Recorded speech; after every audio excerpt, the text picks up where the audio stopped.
Hoy estuvo, creo que a la mañana temprano, Sergio Palazzo con el gobernador de la provincia, si no me equivoco. Vi un tuit, por lo menos. Exacto, exacto. Sí, y que lo que están tratando es de ver cómo morigeran el impacto de lo que va a representar, si esto llega a ocurrir.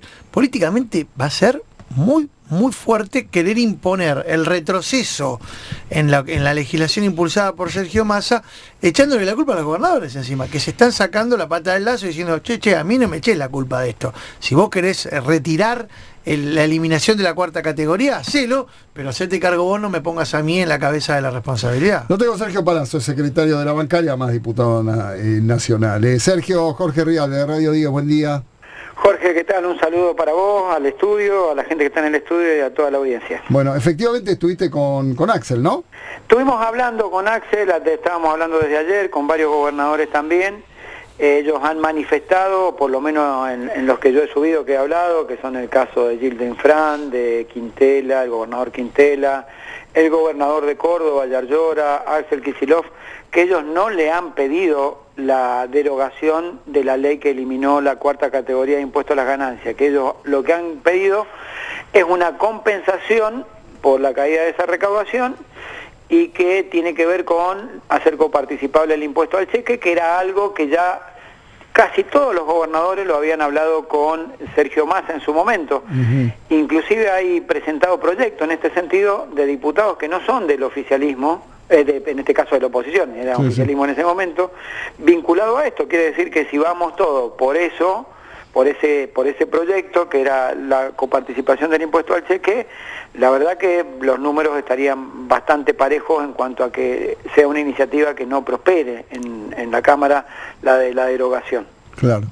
Digamos, la derogación de un impuesto que votó, entre otros, quien es hoy presidente de la Nación, digamos.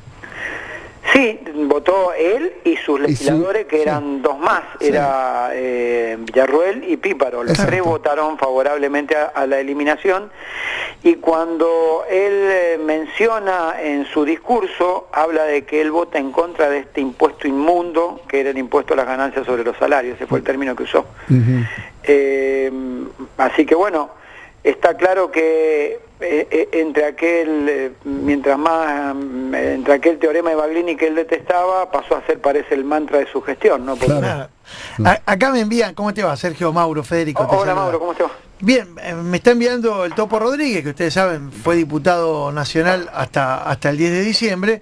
Me dice, nosotros presentamos el mismo día que se aprobó la eliminación de ganancias, el 19 de septiembre, así es, presentamos un proyecto para coparticipar a las provincias el 30% de lo recaudado por el impuesto al cheque. Son varios, está, bueno, Rolo Figueroa, que hoy es... Está Di Giacomo de Río Negro, está Rolo Figueroa, que era es hoy el gobernador de Neuquén. Claudio Vidal, el gobernador de Santa Cruz hoy. Santa Cruz, Sartori de Misiones, estaba Alejandro Rodríguez, el Topo, estaba Ignacio García Aresca de Córdoba, Natalia de la Sota de Córdoba, Carlos Fernández de Córdoba y Agustín Domingo de Río Negro. Exactamente, y lo que me dice es que el impacto sería incluso, si vos lográs que se apruebe este proyecto que presentaron estos legisladores, se recaudarían hasta 80.000 millones de pesos más que lo que se recaudaría reponiendo al puesto de la ganancia de la cuarta categoría. Mira, nosotros, además de esto, el Topo Rodríguez hace muy buena referencia a eso, y lo que no por casualidad te los nombraba y te decía de qué provincia, porque son provincias que tienen un bloque aparte del bloque Unión por la Patria. En el caso de Río Negro, en el caso de Misiones y en el caso de Córdoba. Claro. Si todos siguiéramos conceptual, ideológicamente y con convicciones este proyecto, por eso decía que los números quedan muy cortos para que esta sanción pueda salir de la Cámara. Es más, te agrego a esto, en el día de hoy nosotros hemos presentado con Carlos Cisneros, diputado por Tucumán, también hombre de la bancaria, un proyecto de ley para coparticipar el impuesto país. El impuesto país es un impuesto que estaba en una alícuota del 7,5%, y nosotros no tocamos ese 7,5% porque ese 7,5% va al PAMI, al ANSES, cosas que son mucho más graves que el tema de impuesto a las ganancias. Sí, sobre el incremental, que son 10 puntos más lo han subido ese impuesto, y cuando vos sacás la cuenta con 1/3 de la recaudación de ese incremental, vos pagás todo el año de impuesto a las ganancias. Entonces lo que pedimos es que se haga coparticipable eso. Claro. Sergio, ¿cómo ves esta medida antipiquete que están presentando, la movilización de mañana y el futuro de lo que son las movilizaciones constitucionalmente, obviamente, protegidas? Mira, lo veo mal, obviamente, cuando vos asumís con la sociedad en una expectativa alta, que le prometiste que el ajuste no lo iba a pagar la gente, y de golpe todos los anuncios de medidas tuyas son un ajuste brutal que golpea. De todas las medidas de ajuste que planteó, el 67% recaen sobre la espalda de trabajadores y jubilados, cuando uno hace la cuenta de los sectores que quiere podar según él, ¿no? Según el presidente. Y cuando vos ves que en lugar de, como segunda instancia, después que sí voy a hacer este ajuste brutal, en lugar de ver cómo recomponés ingresos para que un sector de la sociedad importante pueda atender sus necesidades básicas, en lugar de ver cómo recomponer ingresos, sacar un protocolo, está claro que vas a hacer medidas de ajuste y vas a reprimir, porque no tenés para darle respuesta a vastos sectores de la sociedad. Yo no acuerdo, me parece muy mal ese protocolo porque coarta la libertad de protesta, la libertad de medida de fuerza, casi hasta hacen inteligencia de las personas, lo cual estaría vedado absolutamente. El problema en la Argentina no es el tránsito, el problema es el problema social. Claro. Bueno, lo arreglás con que haya un carril más para circular o no. Y además es hasta ridículo en algún punto, ¿no? Porque quiere decir, dijo que las protestas se pueden hacer en la vereda, entonces que priorizan al que tiene auto y no al que camina. Claro, no sí, sé. el peatón. Ahora, Sergio, habitualmente estas protestas están, ¿no? O cuando se refieren a estas protestas están como apuntando a la clase baja, pero uno también lo que ve es que de acuerdo a las medidas que está tomando el gobierno, gran parte del ajuste se va a centrar en la clase media. Pienso en, bueno, la vuelta del impuesto a las ganancias, la liberación del precio de las prepagas, el incremento brutal que hubo del precio de las naftas en la última semana, el aumento del transporte y la quita de subsidios en las tarifas, que va a estar justamente centrada en la clase media, que es la que recibe un mayor grado de subsidio junto con la clase baja. ¿Qué reacción crees que puede haber por parte de la clase media? Bueno, en principio la reacción debería ser de desencanto porque gran parte de la clase media es donde sustentó un voto importante, ¿no? Uh-huh. Entonces me parece que si le prometiste que el ajuste lo pagaba la política, el engendro de la casta del que él hablaba y demás, y de golpe te lo hacen pagar a vos, el primer impacto es de desencanto. El segundo, en los sectores más bajos, es de desencanto y de bronca, porque hay mucha gente que no va a poder cubrir sus necesidades básicas, mínimas. Vos bien lo decías, golpea más fuerte en esos sectores. Mira, él dice que va a disminuir el 5.4% del PBI de gasto para buscar ese equilibrio fiscal.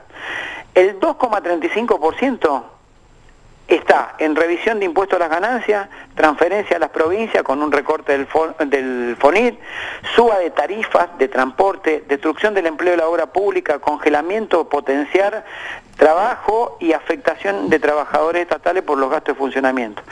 Quiere decir que es un 43,5% del ajuste lo pagan directamente. Después tenés casi un 10% del ajuste lo pagan los jubilados y pensionados por la reforma previsional. Él ha puesto 0,50 de disminución en el tema de trabajadores pasivos. Eso es el 10% del ajuste que quiere hacer. Y después tenés un 13, casi 14% también por la paralización de la obra pública de ajuste. Quiere decir que el 67% del ajuste lo paga la clase media, el laburante y los ingresos de las personas que viven de la diaria, no de las grandes fortunas en la Argentina. Claro. Yo creo que va a haber una reacción claramente cuando la gente tenga necesidad insatisfecha. Y si la reacción ante la protesta es la represión, la cárcel, la criminalización de la protesta, no es un buen camino el que ha elegido el presidente y sus ministros, ¿no?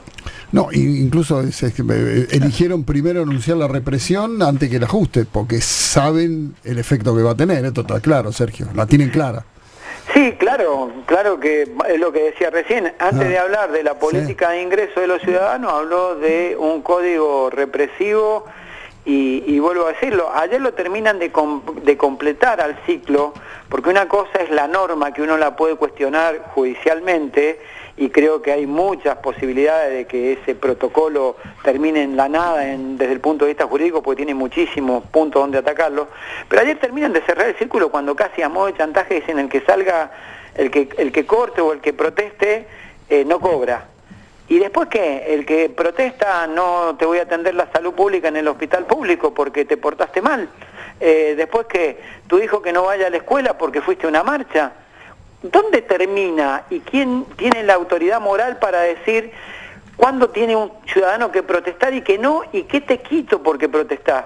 Es grave lo de ayer. Sí. Si es grave el protocolo, es más grave lo de ayer, porque te estás metiendo con gente que no va a tener para sus necesidades mínimas y le estás diciendo calladito la boca, te queda en tu casa. Sí. Es gravísimo. Sí. Después lo que te digo, ¿qué te van a decir? Te quito la educación pública, te quito no vayas al hospital porque no te vamos a atender porque fuiste a una marcha. Sí, no lo descarto, Sergio. Yo no descarto nada. Mirá, en este tiempo, compartiendo tu criterio, yo lo que le pediría, primero que retomen el discurso de campaña, donde decían que el ajuste no lo pagaba la gente. Sí. Y segundo, lo que le pediría es calma, que actúen con equilibrio emocional y templanza en este tiempo, porque puede ser un discurso seductor para una parte de la sociedad, eso del protocolo y la represión y quédate en tu casa si no, no cobrás, esa estigmatización que se hace del trabajador o la trabajadora que tiene un plan. Quien tiene un plan, si tuviera un salario digno, nadie quisiera tener un plan, todos quisieran tener un trabajo digno. Entonces, no se trata de estigmatizar a la gente porque tiene un plan, lo primero que hay que hacer. Y lo segundo es, cálmense un poco y actúen con equilibrio, porque la sociedad no está para este tipo de cosas. La sociedad viene de 8 años de caída de su ingreso, de su salario, de sus ingresos. 8 años consecutivos de caída.